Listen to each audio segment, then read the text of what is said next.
Welcome back to my whiskey pick of the week. You know I'm Eric the Whiskey Guy, and as always, as usual, and as advertised. Oh, am I bringing you a treat this week? And this week is no different.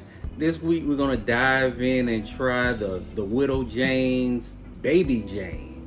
Now this is my first time trying the Widow Jane as a whole, the whole product. I bought a bottle probably about a few months back, probably about 4 or 5 months back. I didn't open it yet to try it. Then I seen that she had a baby since the last time that I seen the Widow Jane. So I was like, what better way to try a small batch than the baby batch. So this week we're gonna be trying the Baby Jane. Now, outside of the bourbon whiskey community, I would say that the Widow Jane company as a whole probably isn't a typical household name. It's not as known as like Jack Daniels and Jim Beam. It's not known like that, but it does reside in the #1 market in the United States and one of the biggest markets in the world.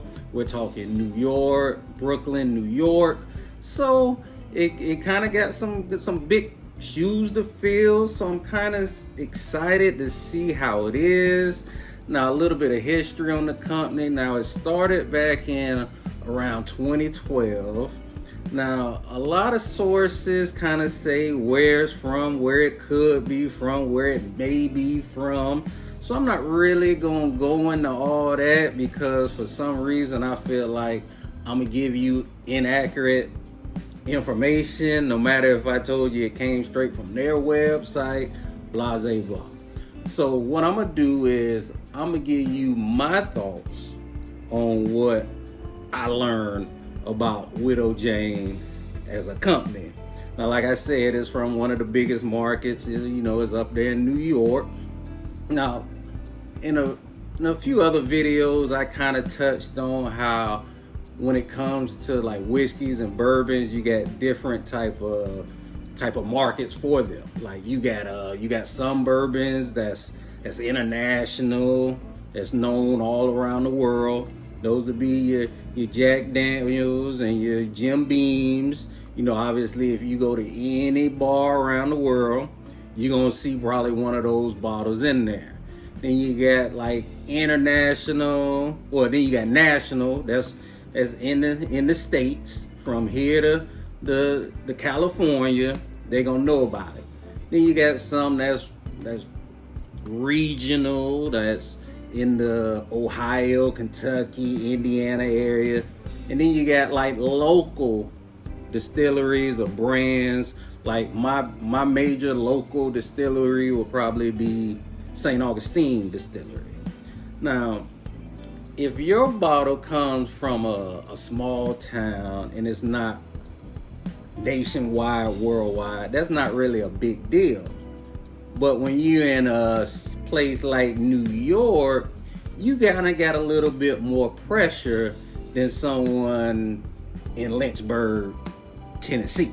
Does that make sense? So New York, with just the name alone, it kind of comes with some expectations. So we're going to basically try it to see if the value is up to where it needs to be, or even the standards. Now, it's a little discrepancy where it's from, because obviously they kind of had to source it out because they've been new, and to get a proper bourbon, they had to source it out. Now, they do make some of their own whiskeys and bourbons in the state of New York, but a lot of it does come from Indiana. So we're gonna see if they could put their thoughts of New York, how they wanted to envision a New York, and still have like a South, like a Midwest type feel to it. Let's see if it balances out and come up with a good bourbon. That's all we can really hope for, right? Now, this bottle, this would be like what I call like a small batch. So you're looking in $50 range. So that's kind of high for a small batch. The proof on it is about 91, so that's in a good range. So we're gonna see if the Baby Jane can hold up to when you go to the store, you can confidently be like, you know what, let me get a bottle of the Baby Jane, and I know it's gonna kind of put a dent in my pockets. So we gonna test it out. Got a nice little pop to it.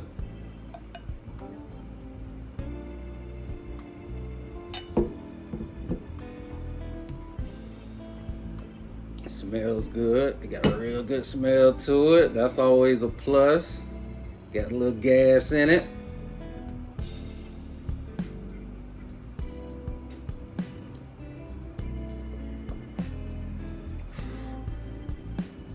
Ooh, that's some good bourbon right there.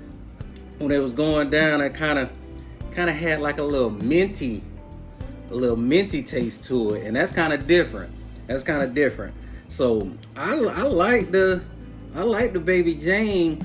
I'm kind of glad that I kind of I got the 10-year on ice back here behind me on the bar on display, and I'm definitely excited to get into that. This right now, as far as the price, I would say that it meets up to a $50 bottle. So it's kind of like they know their worth. I would compare it to a bourbon that I've already had and tried. I would say I would put it on the same level as probably the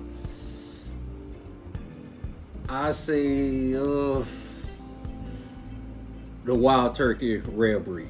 It's pretty much, I say the Wild Turkey Rare Breed is right here. This is like right there creeping up on them. Like hopefully it's a sprint, not a marathon, because they'll catch it.